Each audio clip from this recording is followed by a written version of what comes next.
Qué privilegio poder estar aquí de nuevo en nuestra Betania particular. ¿Sabéis que Jesús de vez en cuando iba a Betania, una ciudad donde se encontraba una preciosa casa, donde le daban alojamiento y se sentía como en su propia casa? Nosotros venimos aquí y nos sentimos como en casa.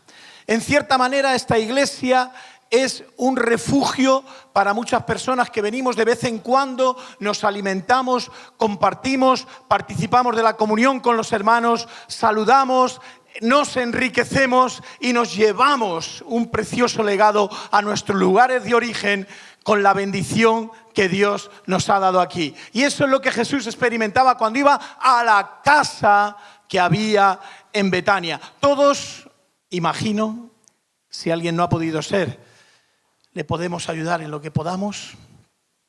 Hemos dormido esta noche, creo que bajo techo. Yo tengo un amigo en mi ciudad que duerme en Banesto. No, en Banesto no, ahora le cambiaron el nombre. Ahora duerme en Liberbank. Es un cajero automático, Liberbank. Y el hombre, por escasos recursos, duerme allí. A veces tomamos café en su casa. Estamos un ratito. Él no quiere vivir en otro lado. Llega ya un momento que se le están cerrando todas las casas porque van poniendo los cajeros automáticos fuera y solo queda uno en la ciudad donde le permiten vivir. Evidentemente, él, por sus condiciones y demás, no ha querido todavía salir de allí porque ha tenido la oportunidad. Pero creo que todos, cuando llega la noche, nos vamos a un rinconcito, que es nuestra casa, y allí descansamos.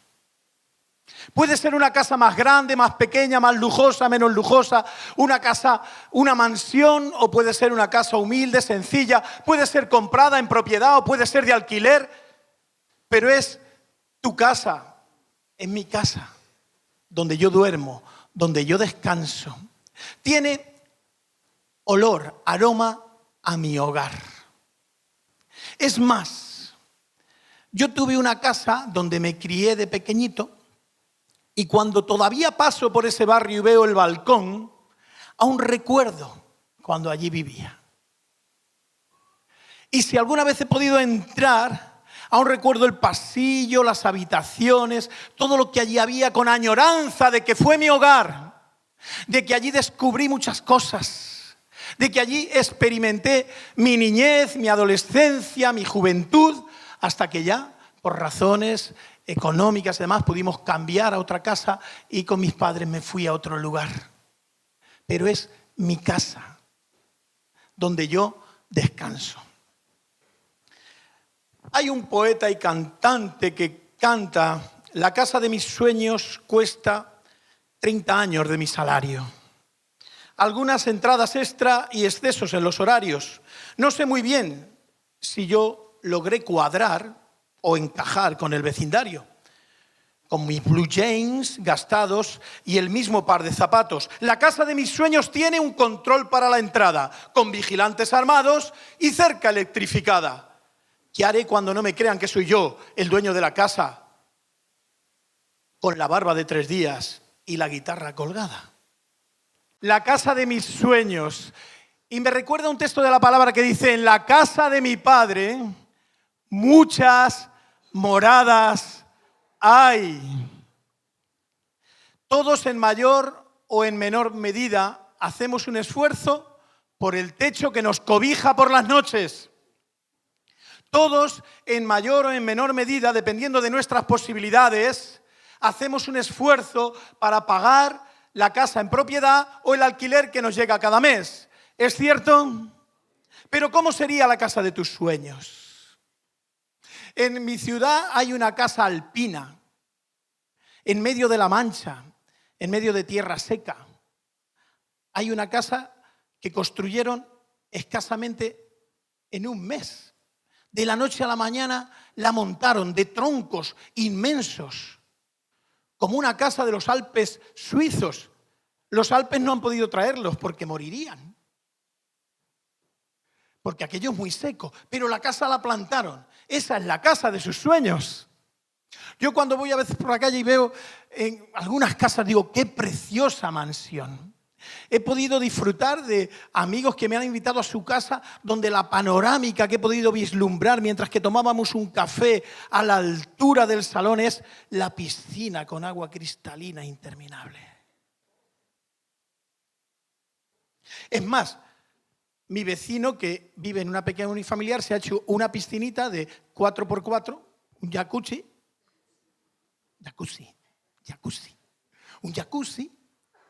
y también se baña. Otro de enfrente tiene una piscina de plástico y monta unas juergas. Cada uno intenta montar la casa de sus sueños. Yo he entrado a casas donde ha habido un desorden en apariencia. Y he entrado a casas donde ha habido un orden y una pulcritud impresionante. Cuando yo era pequeño, mi madre me llevaba a alguna casa de alguna amiga de mi madre, que eran muy formal, muy exquisita, muy ordenada, me decía: José Antonio, no te muevas de mi lado. Y José Antonio estaba allí mirando. Mi madre, que era peluquera, iba a arreglarle el pelo a una casa de la nobleza. Ni más ni menos una casa que hay en Almansa, donde se firmaron las capitulaciones de la batalla de Almansa, año 1707. Si conocéis el año 1707, lo podéis conocer por dos razones. Porque fue el año de la batalla de Almansa que dio un paso importante en la guerra de sucesión, que hoy tiene a los Borbones en el trono, o porque hay un vino que se llama 1707. Por una de las dos cosas la puedes conocer.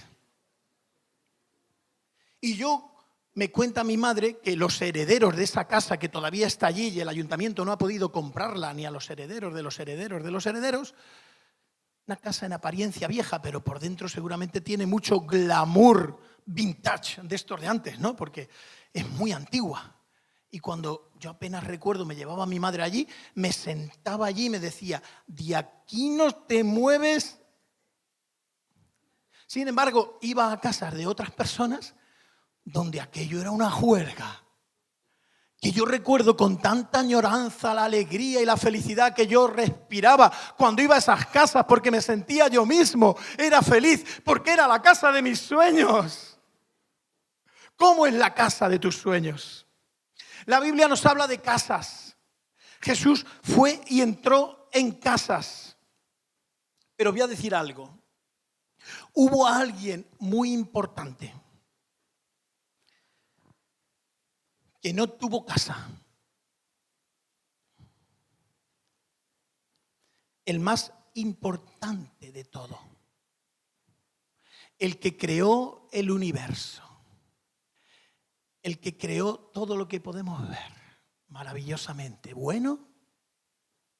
Toda buena dádiva y todo don perfecto procede de Él, del Padre. No tenía casa.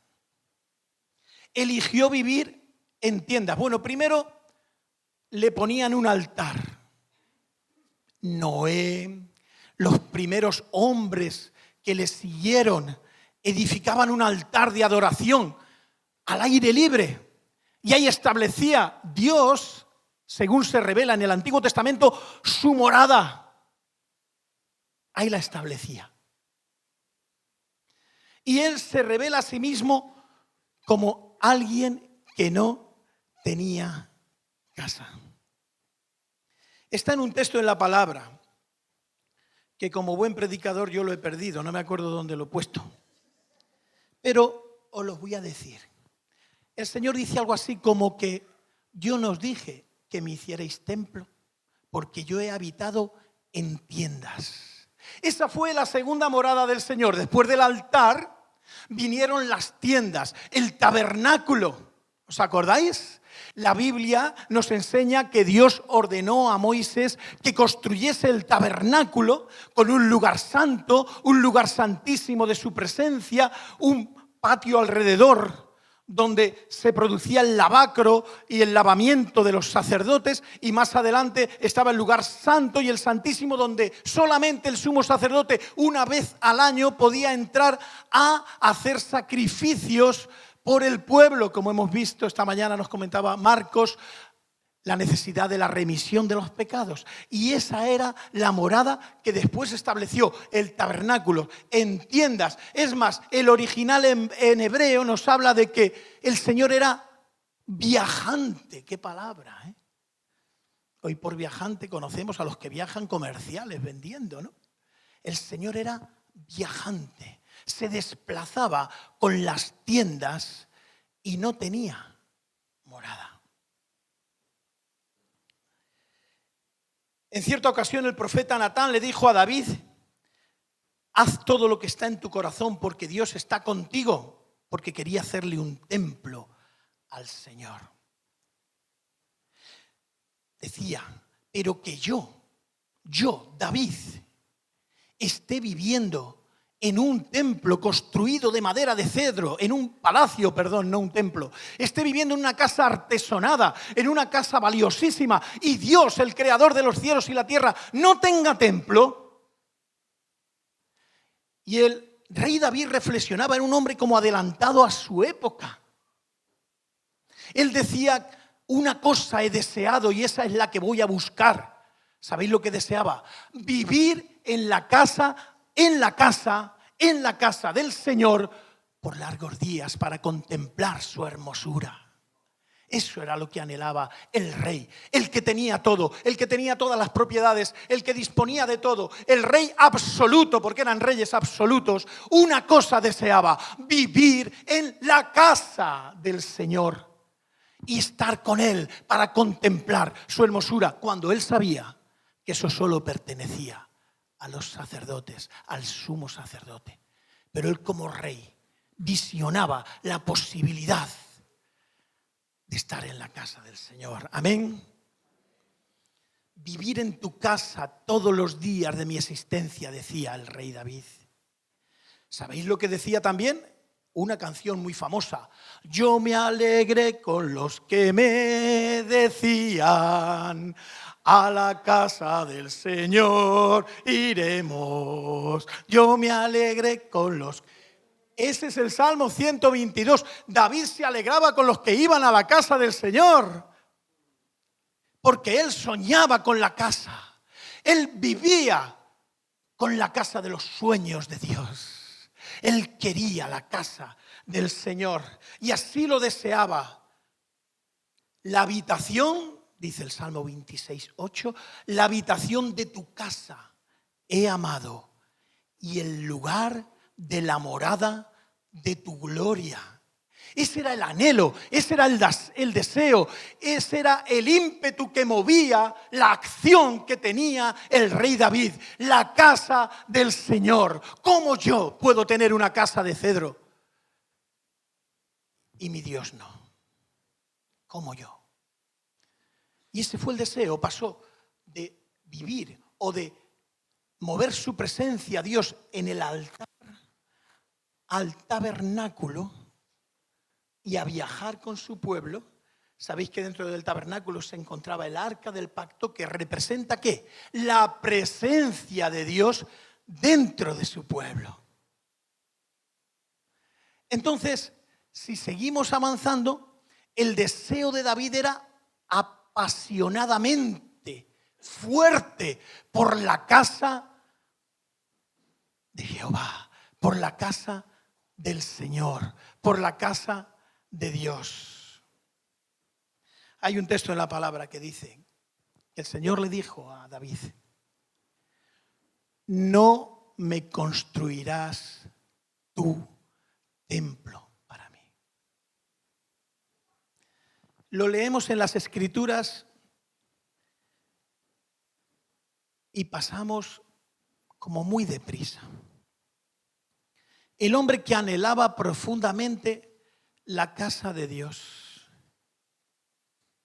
El hombre que le constreñía internamente el ver cómo él tenía una casa y Dios no tenía casa.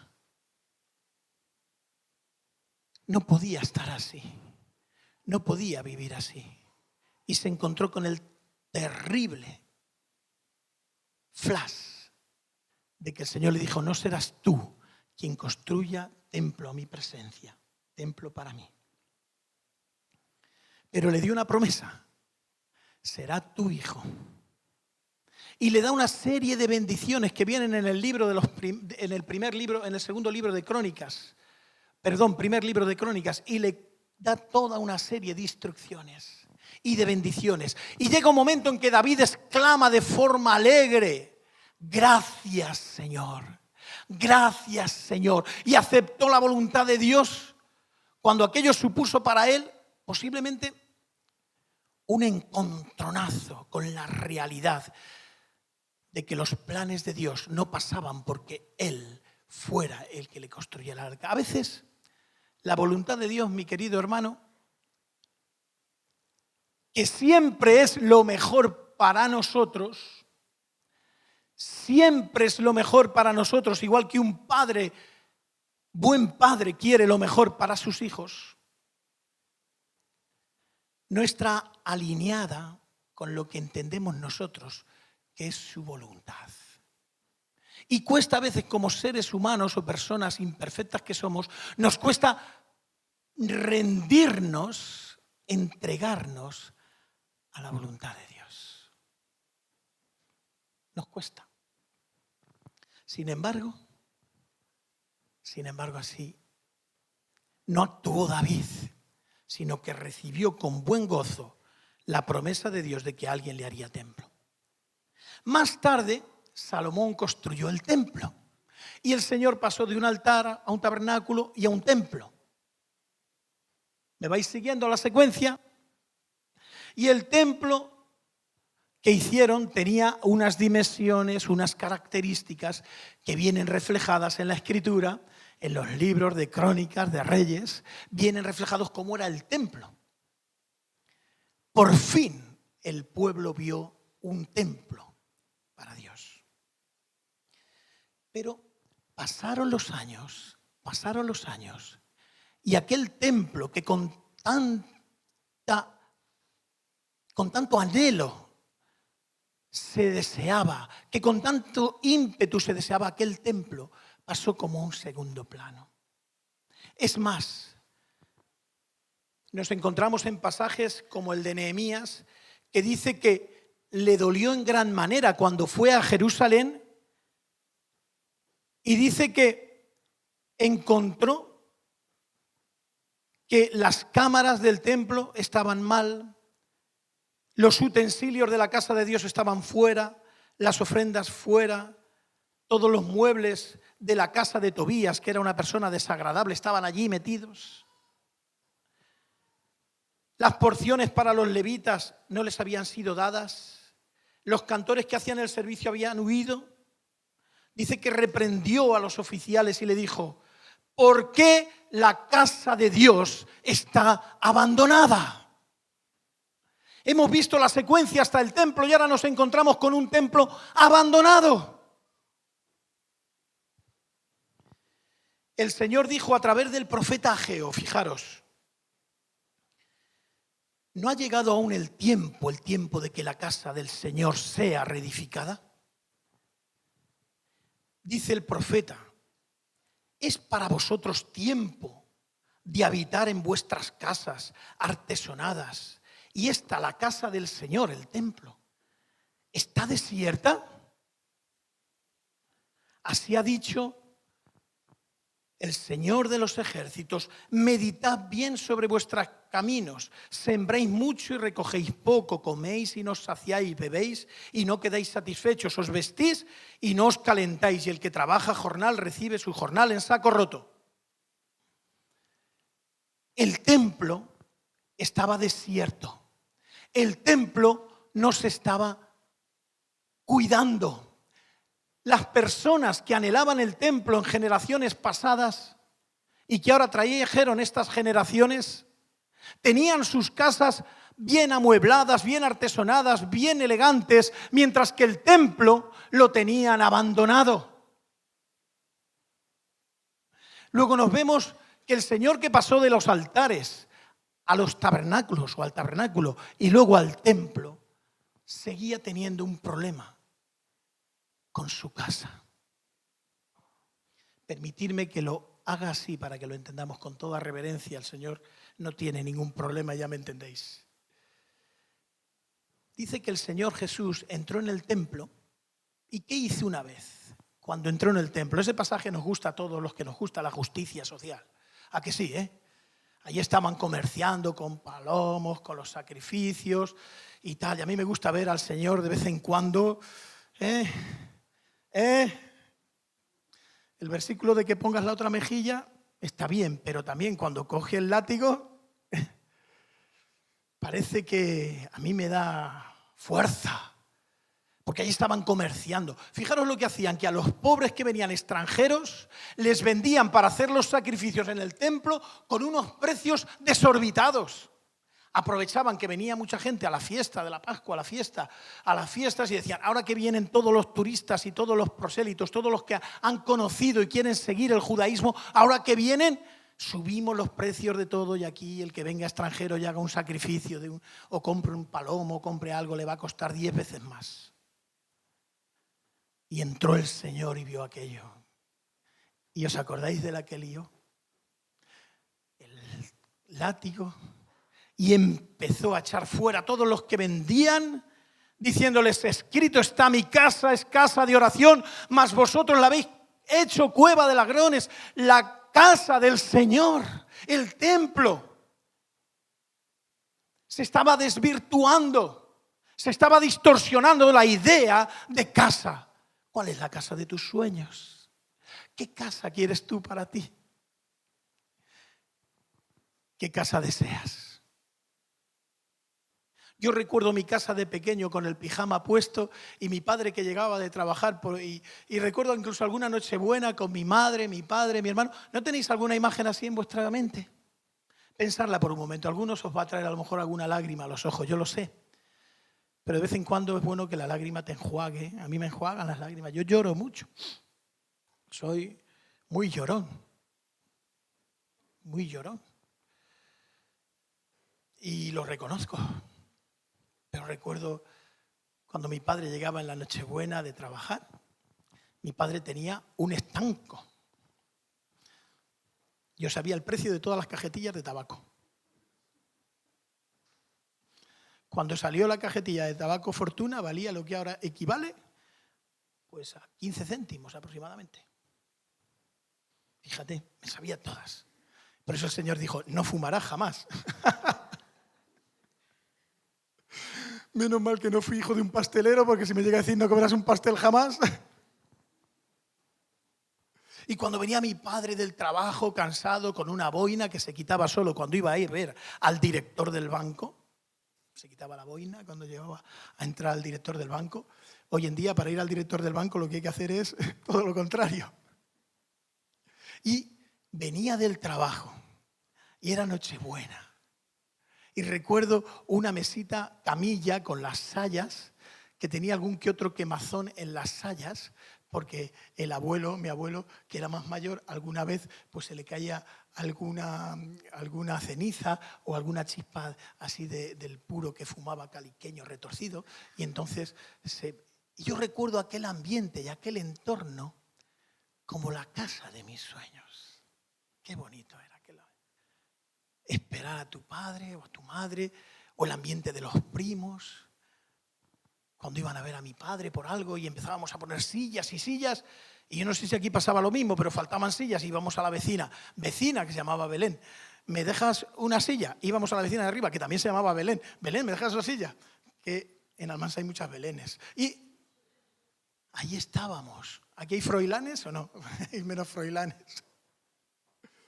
Y entonces recuerdo aquello con añoranza, era la casa de mis sueños. El tabernáculo, el altar primeramente y el templo eran la casa de la morada del Señor, que estaba tremendamente distorsionada. Las personas preferían artesonar sus viviendas y sus casas bien amuebladas y pasaban del templo, pasaban de todo lo demás. ¿Por qué? Y así fue como fuimos evolucionando en la historia. Hasta que llegó un día y dijo el Señor, he aquí yo estoy a la puerta de tu corazón y llamo.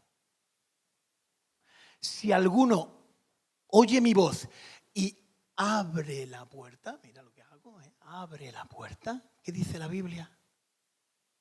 Entraré a él y cenaré la Nochebuena y cenaré con él todos los días y viviré con él todos los días y estaré con él todos los días.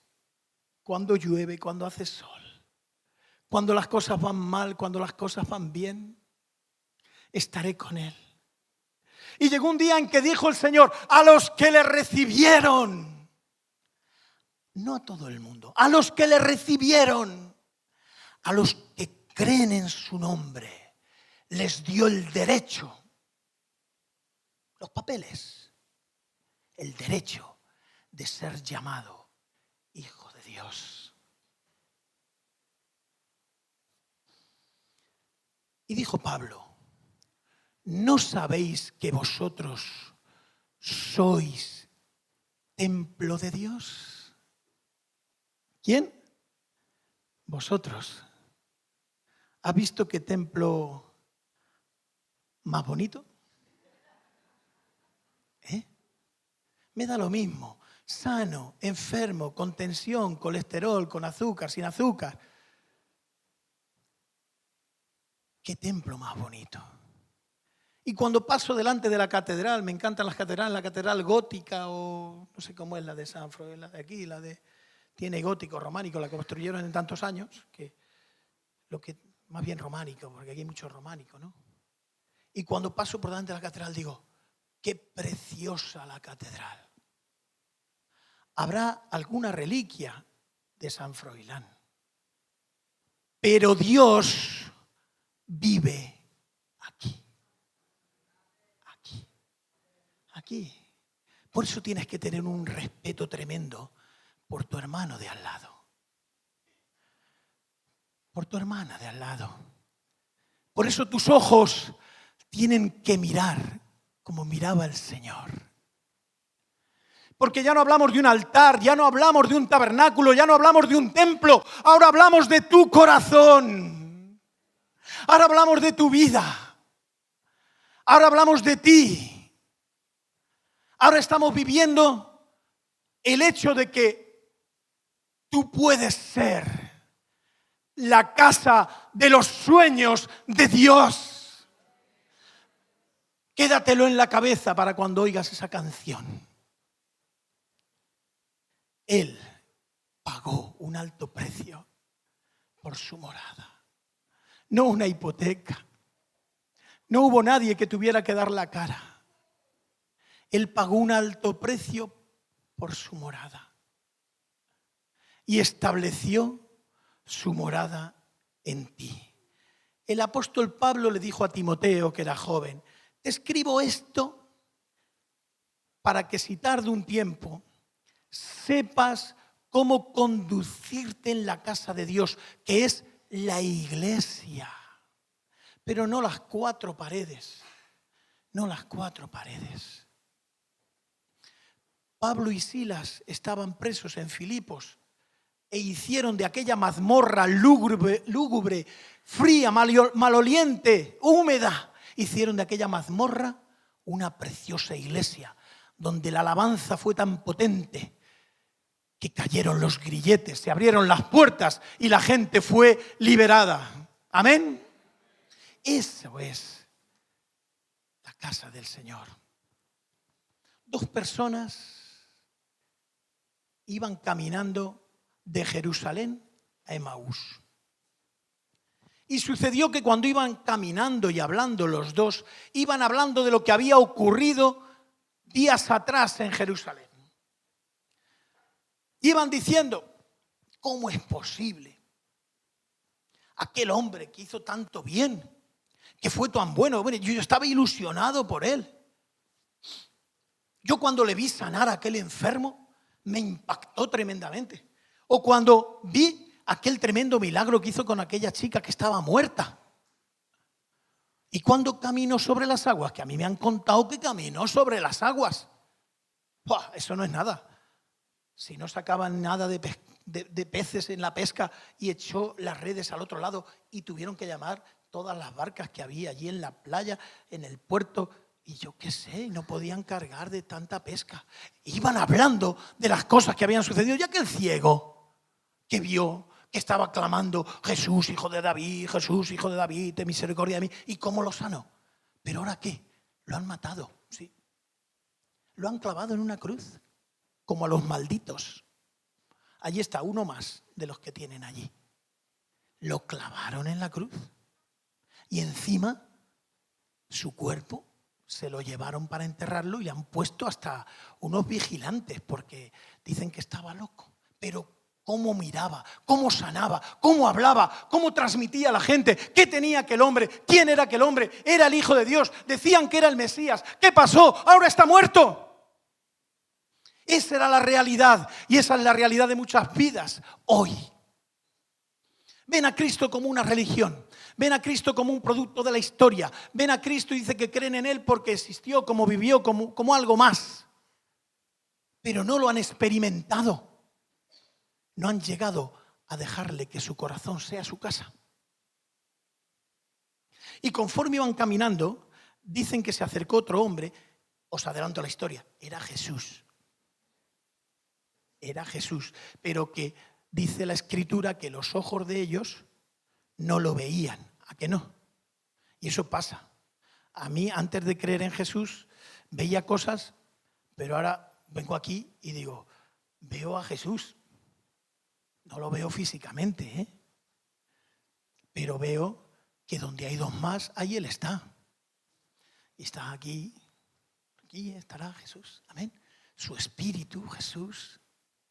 Pero aquellos hombres no lo veían porque estaban como cegados, eran incapaces de ver espiritualmente y no lo podían alcanzar a ver. Y así estaban. Y dice la Escritura que se acercaron y cuando llegaron a la aldea donde iban, cuando llegaron a la casa, Él hizo como que iba más lejos. Bueno, ha sido un placer hablar con ustedes, porque Jesús les explicó. Y les dijo, hombre, era necesario que Jesús quiera tal cual. Les contó, ¿qué ha pasado? Tal. Cuando hizo que se iban, ellos le obligaron a quedarse. Ojo, ellos obligaron a Jesús a quedarse. No te vayas. ¿Dónde vas a ir que es de noche? Has venido con nosotros. Quédate, que la conversación está muy bien, ya seguirás mañana. Hombre, ¿no lo vas a rechazar? Por favor, ¿no lo vas a rechazar? Venga, pasa y quédate con nosotros. Y entonces Jesús aceptó y se quedó con ellos. Y estaba sentado a la mesa con ellos. Y llegó un momento que tomó el pan y lo bendijo y lo partió. Y dice la Biblia que los ojos de aquellos dos hombres fueron abiertos. Y entonces entendieron y le reconocieron. Fue en ese instante que Jesús partió el pan que ellos lo vieron. Hay quien piensa que quizás ellos vieron la multiplicación de los panes y los peces siguiendo al Maestro. No lo sabemos. Pero cuando Jesús partió el pan y oró y bendijo el pan, los ojos de ellos fueron abiertos. Pero el secreto fue que le dijeron a Jesús, quédate en mi casa. Quédate en mi casa. Yo no sé tú lo que harás hoy, pero yo te recomiendo que le digas al Señor, quédate en mi casa. Quédate en mi casa y que tu casa sea la casa de los sueños del Señor, la casa de los sueños de Jesús. Y para concluir, hermanos, quiero deciros 4 cositas rápidas. Hay un proverbio, el proverbio capítulo 9, versículo 1, libro de Proverbios, capítulo 9, versículo 1, que dice, la sabiduría edificó su casa, y labró sus 7 columnas. La sabiduría edificó su casa y labró, construyó, edificó 7 columnas. El 7 en la Biblia simboliza la perfección. El 7, las 7 iglesias de Asia, el 7º cielo, 7. El 7 siempre nos habla de perfección. En estos momentos, ¿con qué se construye una casa? Con sabiduría, dice el proverbio. La sabiduría tiene 7 columnas. Yo he elucubrado humildemente en 7 columnas que os quiero dar rápidamente para que tú edifiques la casa con sabiduría. Te sirve para tu casa y te sirve para la casa de los sueños del Señor. Primero, la casa con sabiduría tiene una primera columna que es la palabra de Dios. Cuando Jesús partió el pan, vino la revelación a la vida de aquellos 2 hombres. Si tú le dices a Jesús que entre en tu vida, viene la revelación a tu vida. Si tú permites que Jesús parta el pan contigo, viene la revelación a tu vida. El fundamento en la palabra de Dios. El hombre sabio es el que al edificar una casa, edifica porque cavó hondo, puso el fundamento ¿sobre qué? Sobre la roca. Y cuando vino la inundación, ¿qué pasó? La roca sobre la que estaba cimentada la casa aguantó y no pudo moverse la casa. La casa permaneció. ¿Sobre qué queremos edificar? ¿Sobre la roca o sobre la arena? Sobre la roca. Amén. Primera columna, fundamento de la palabra de Dios en tu vida. Segunda columna, todo lo que hagamos en la vida, todo lo que hagas en tu casa, hazlo para la gloria de Dios.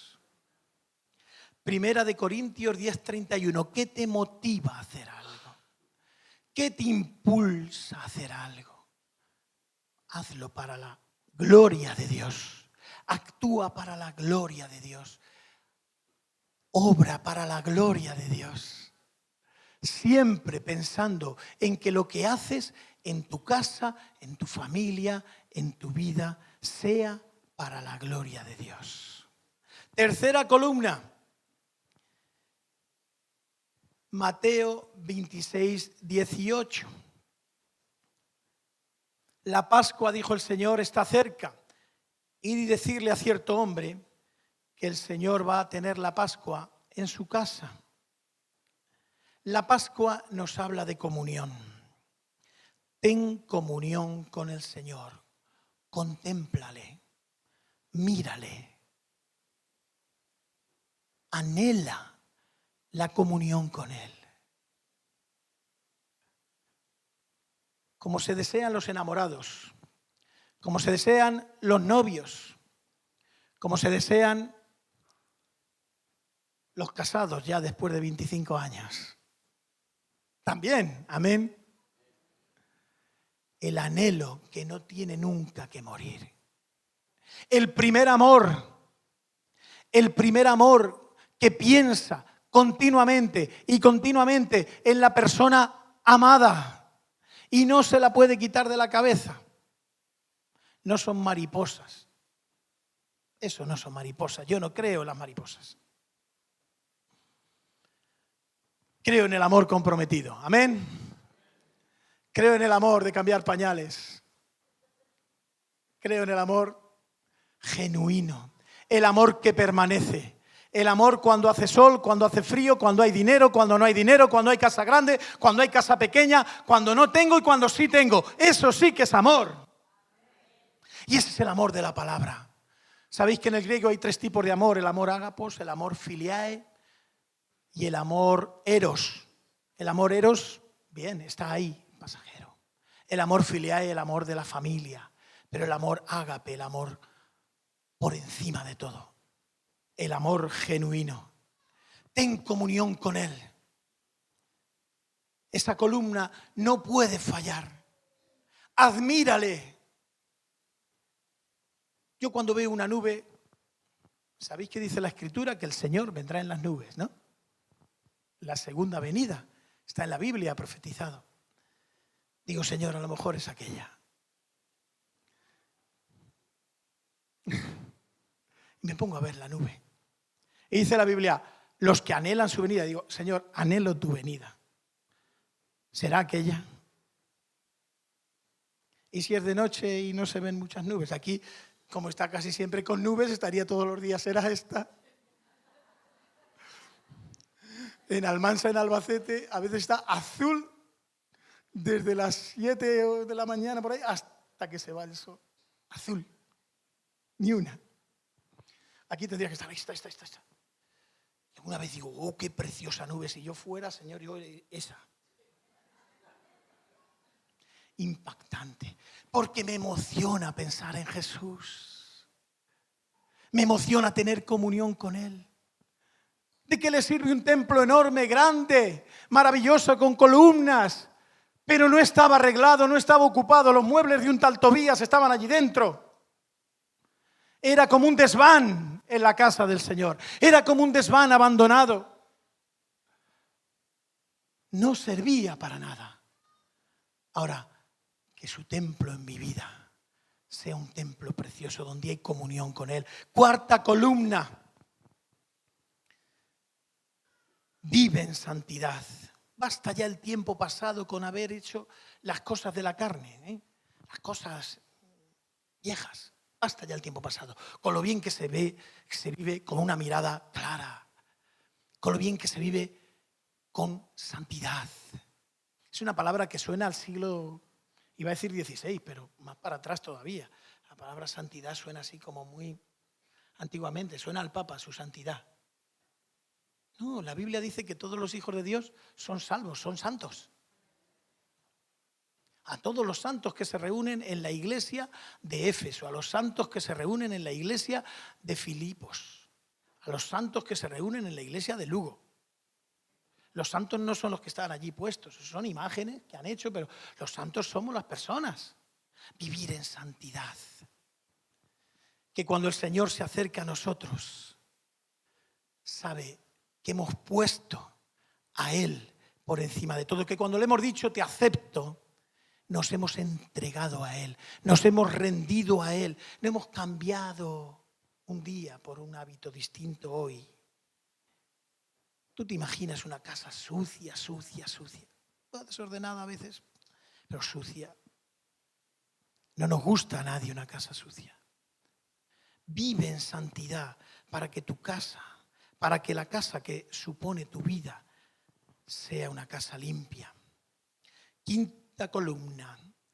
Todo reino dividido contra sí mismo es asolado y toda casa dividida contra sí mismo no permanecerá. No sirvas a dos señores. Esto es muy común, se nos pega a veces. No podemos servir a dos señores, hermanos. Que no podemos. No es que no podemos, que no se puede. ¿Vale? Si tú vas a votar a las elecciones y echas 5 papeletas iguales, ¿sabes qué vale por un voto? ¿Lo sabías? Ahora que están de moda las elecciones, vale por un voto. Piensan, al ir a coger una cogió 5 y las metió y todas son iguales. Se ha equivocado, pero es la misma. Ahora, si pones una y otra porque dice, me gustan los dos, voy a votar sí y no, no vale ninguna. No se puede. No se puede servir a dos señores. No se puede servir a dos dioses. No se pueden tener diosecillos pequeñines. Tenemos que vivir libres. Libres. Libres. Vivir libres. Y eso es una columna que va a hacer que tu vida, que la casa que es tu vida, esté bien. No sirvas a dos señores. Nos entregamos solo a un Kyrios, a un Señor. Nos entregamos y nos rendimos. Josué, ya en el Antiguo Testamento, le dijo a la gente que allí había, vosotros podéis hacer lo que queráis. ¿Os acordáis? Pero yo y mi casa serviremos al Señor. no a los dos, sino al Señor. Yo y mi casa, yo y mi casa. Sexta columna. María tomó una libra de perfume de nardo puro, de mucho precio, y la derramó e ungió los pies de Jesús y los enjugó con sus cabellos, y la casa se llenó del olor del perfume. Que tu casa tenga como columna la alabanza, la adoración, la gratitud, la entrega al Señor, pero en forma de alabanza y adoración al Señor. Una entrega, un rendirse a Él, un encomendarse a Él, darse a Él. Aceptar a Jesús, hermanos, es rendirse a Él. Yo sé que esta parte a veces del Evangelio nos choca, es rendirse. Es la vida más feliz, la más plena, la más verdadera, es la vida que hay que vivir. Pero, hermanos, os lo digo de corazón, aceptar a Cristo es rendirse a Cristo, es entregarse a Cristo, es darse a Él. No es hacerle un favor, venga Señor, te voy a hacer el favor de entregarme a ti. Venga, va. Hoy que es domingo me entrego a ti, mañana ya no, pero hoy me entrego a ti. No. Así te puedo pedir, te puedo pedir, te puedo pedir, te puedo pedir. No, no, no. Aceptar a Cristo en los tiempos de Nerón era jugarse la vida. En los tiempos de la persecución romana, en la Edad Media, hasta hace poco tiempo, incluso durante la dictadura en España, entregarse a Cristo era jugarse la vida. Cuando uno derrama el perfume que derramó María, es que se entrega a Él, es que lo da todo por Él, es que se entrega a Él, es que sabe escoger la mejor parte que escogió María, se rinde a Él. Eso es creer en Jesús, rendirse a Él. Que luego le vamos a pedir, claro que le vamos a pedir, porque a Él le gusta que le pidamos, pero es rendirse, es decirle, tú eres el Señor, y si tú eres el Señor, yo soy tu esclavo. Y por último, comparte la buena noticia. Le dijo el Señor al siervo, ve por los caminos y por los vallados y fuérzalos a entrar para que se llene mi casa. Había preparado un gran banquete y dijo, ves por los caminos, sal fuera por todos los lugares para que se llene mi casa y participen del banquete. Comparte la buena noticia. Los cristianos nos gusta decir en quién creemos. Se lo decimos al amigo, al vecino, al primo, se lo decimos a todo el mundo. ¿O no? ¿No se lo dices a todo el mundo? Que es algo casi inevitable. Se lo dices a todo el mundo. Y algunos dicen, ya decía yo.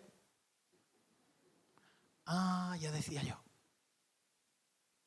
Y entonces te entra una especie de orgullo cristiano sano.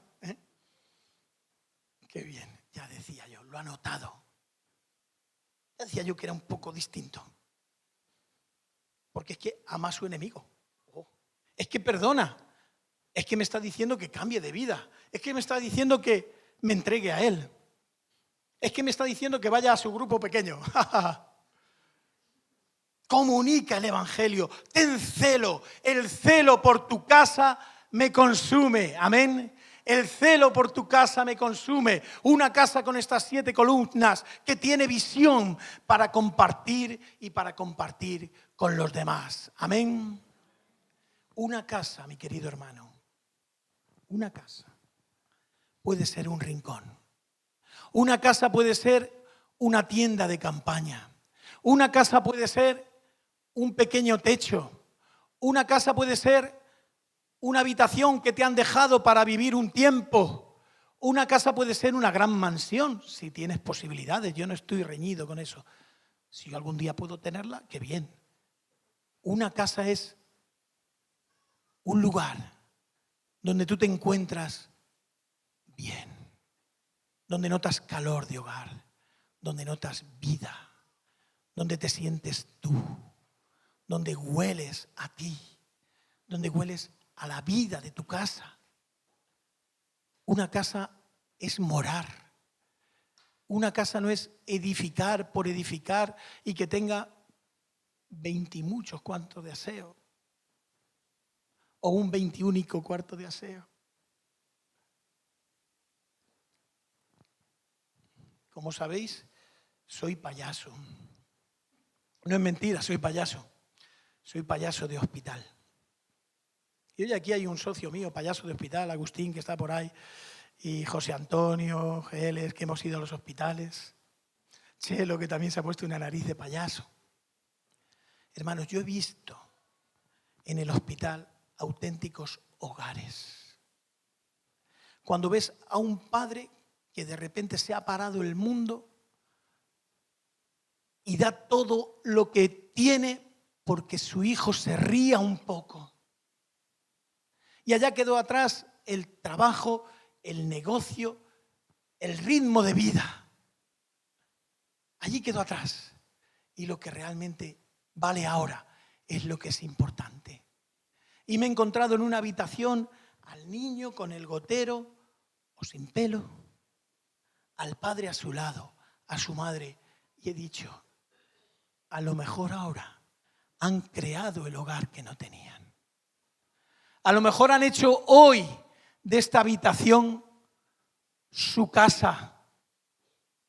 A lo mejor hoy ese niño está viviendo la casa de sus sueños porque tiene a su padre y a su madre. Y es simplemente una habitación con un número que pone 327. En Albacete todas empiezan por 600 y algo, las de la planta de pediatría. Ahí está. Pero es la casa del niño. Sin embargo, volver a su casa a lo mejor es muy grande, pero ya no tiene lo que quiere. Yo te deseo hoy, mi hermano, de todo corazón y en el nombre de Jesucristo, que tu vida sea la casa de los sueños de Dios. Que tu vida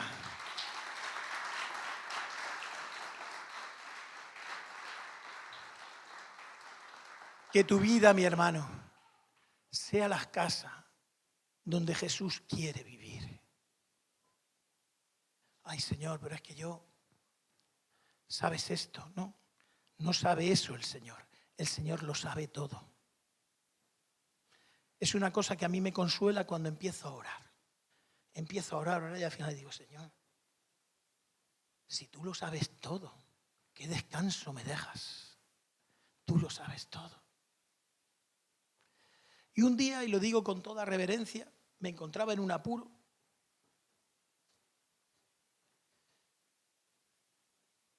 En el trabajo. Y empecé a orar, ay, Dios mío, Dios mío, Dios mío. Y yo veía que la cosa se me iba de las manos. Y al final le dije, Señor, tú sabrás lo que haces. Hubo un momento que me sentí como incómodo porque me vino la religiosidad de mi vida, que tengo un cacho, me vino la religiosidad. Hombre, decirle al Señor, tú sabrás lo que haces. Pero por otro lado me quedó un descanso tan grande y notaba la sonrisa del Padre diciéndome, ahora te enteras que si yo no construyo la casa, en vano edifican los edificadores. Ahora te enteras que si yo no guardo la ciudad, en vano vela la guardia. Ahora te enteras de que si yo no obro, tú no puedes nada, porque todo lo puedes en Cristo, que soy yo, que te fortalece, y que mayor es el que está en ti que el que está en el mundo. Ahora te enteras. Y me vino una paz que sobrepasa todo entendimiento. Jesús no te va a defraudar. Yo te invito a que hoy, esté tu casa como esté tu vida como esté, le digas, Señor, ven a vivir a mi casa. ¿Podemos orar y ponernos de pie para pedírselo al Señor?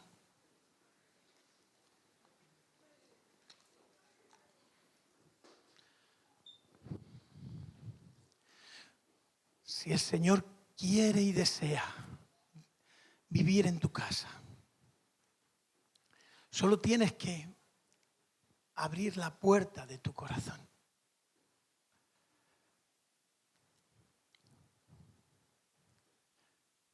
Puedes pensar, hoy en mi casa,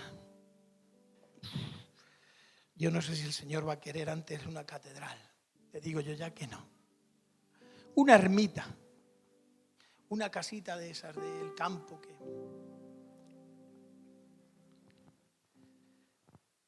que el Señor quiera vivir en mi casa. Mejor dicho, que el Señor quiera hacer de mi vida su casa. Para siempre, para siempre. No es por un tiempo, no es por un contrato. No es mientras que pagas un precio, que te quede claro. Esto es gracia. La Biblia dice que por gracia sois salvos por medio de la fe. Esto es gracia. Y el Señor, dice la Biblia, que se despojó de su condición de Dios, de su divinidad como cosa a la cual aferrarse, y se hizo hombre y vino aquí, porque quería que tú fueses su casa. Vamos a pedirle al Señor de corazón. Primero le vamos a pedir que aquellos que quieran hoy por primera vez decirle: Señor, ven a vivir en mi casa. Jesús en una ocasión se encontró a un hombre que estaba subido en un árbol porque era bajito y no podía ver. Era recaudador de impuestos, una persona muy odiada, muy estigmatizada por toda la sociedad del momento. Era una persona repudiada. Yo creo que harían chistes de él, se mofaban de él. Hoy harían muchos memes de él. Se metían con él todos los días. El hombre, como no veía bien por lo bajito que era, se subió a un árbol. Imagínate las risas. Y allí se subió al árbol. Nadie, como diría un niño, le ajuntaba, nadie le quería. Hasta que Jesús, entrando a la ciudad, en medio de la multitud que se agolpaba, en medio de la gente que le miraba, en medio de toda la gente que le veía y que le aclamaba y que estaban allí expectantes, miró al árbol. Este hombre, que se llamaba Zaqueo, le dijo: Zaqueo, os lo digo en mi versión, tira para tu casa que voy para allá. Tira para tu casa que voy para allá. Me encanta la persona de Jesús, hermanos. Si aquí viniera un mandatario, iría a la casa, si es un mandatario religioso, a la casa arzobispal de no sé qué, al palacio arzobispal, iría, si va a casa de un político, una casa consistorial, a un lugar de renombre. Pero Jesús le dijo al hombre más reprochado y repudiado de allí: vete para tu casa, anda, que voy para allá, vete para allá. Cómo amo a Jesús, cómo me encanta su persona, el que sea así, el que rompa los esquemas de todos los que estaban allí, que murmurarían y dirían: pero este que ha dicho que se va a casa de Zaqueo, pero si ese no lo invitan ni a pagar. Por favor, ¿dónde se va este hombre? Pero Jesús fue a su casa. Y tú quizás hoy, yo no sé si te sientes como Zaqueo o no. Yo hubo un momento que sí, que me sentí así. Y dije: Señor, de verdad, vamos a orar juntos como aquel hombre Zaqueo. Señor Jesús, quiero que hagas de mi vida tu casa. Señor, me entrego a ti de todo corazón. Me arrepiento de todos mis pecados porque reconozco que soy imperfecto. Es más, algunas cosas me avergonzarían decirlas en público, porque hasta incluso serían mal vistas. Señor, yo soy lo que soy. Pero Padre, si tú te vienes a vivir a mi casa, a tu casa, en mi vida, vas a dignificar mi vida para siempre. La vas a dignificar para siempre. Por eso te abro la puerta de mi corazón. Te acepto en mi corazón. Te entrego mi vida y me rindo a ti. Y te acepto en mi corazón, Señor Jesús. Ven a vivir conmigo. Y haz de mi vida tu casa. Señor, qué alegría, Padre. Quiero sentir hoy tu abrazo, cómo entras y te sientas cómodo. Cómo vamos a ir juntos caminando, cómo vamos a hablar cada día, cada instante. Cómo vamos a estar en cada momento de cada momento de mi existencia. Vas a estar a mi lado. Cómo no se te va a escapar un detalle, ni bueno ni malo. Y cómo cuando peor esté, más vas a estar tú. Y cuando más frío esté, más me vas a calentar tú. Y cuando yo menos te ame, más me vas a amar tú, Señor, porque tu gracia me va a perseguir siempre. Te acepto en mi vida, te recibo en mi corazón en el nombre de Jesús. Amén. Si alguien de los que estáis aquí ha hecho esta oración y la ha hecho de corazón, no te importe levantar ahora tu mano con fuerza. No te importe levantar tu mano, nadie te va a mirar, nadie te va a fichar. Hay un texto en la palabra que dice, el Señor que quiere vivir en tu vida, dice, si me confiesas delante de los hombres, también yo te confesaré delante de mi Padre que está en los cielos. Amén. Por eso, si has orado de corazón, puedes levantar tu mano conmigo. Amén. Gracias, Dios te bendiga, Dios te bendiga, Dios te bendiga. Yo solo veo manecitas, ¿vale? ¿Sabéis cómo aplauden los sordos? Así. Hoy te puedo decir una cosa. Hoy en el cielo hay alegría por ti. Y hoy Jesús ha venido a vivir en tu corazón. Y está tremendamente feliz en tu vida. ¡Qué maravilla! ¿Ven? Cuando pases por al lado de la catedral y digas, oh, está aquí. Está aquí. Va conmigo, aleluya. Amén. Vamos a hacer una última oración, si me lo permitís, por tu casa. Porque tu casa tiene que tener estas 7 columnas, ¿vale? Vamos a orar por ellos. Señor Jesús, traemos nuestra casa a ti, Señor. Queremos que sea la casa que tú anhelas. Una casa fundamentada en tu palabra, para la gloria de Dios, para tener comunión contigo, para vivir en santidad, para no servir a nadie nada más que a ti. Y para tener celo por ti y entregarnos en alabanza y compartir la buena noticia, Señor. Queremos una casa así en el nombre de Jesucristo. Yo y mi casa serviremos al Señor, aleluya. Y lo proclamamos, yo y mi casa serviremos al Señor en el nombre de Jesucristo. Amén, díselo al Señor. Tú y tu casa, yo y mi casa, serviremos ¿a quién? Al Señor. Amén. ¿A quién? Al Señor. Amén. ¿A quién? Al Señor. Aleluya. ¿A quién vas a servir tú? A Jesús con toda tu casa. Y cuando entras en tu casa, imagínate esas 7 columnas plantadas que van a hacer que cuando venga el turbión, el huracán, al estar afincada, afianzada sobre la roca, nada la pueda mover. Amén. Que Dios te bendiga. Que hagas feliz a Jesús viviendo en la casa de tu vida.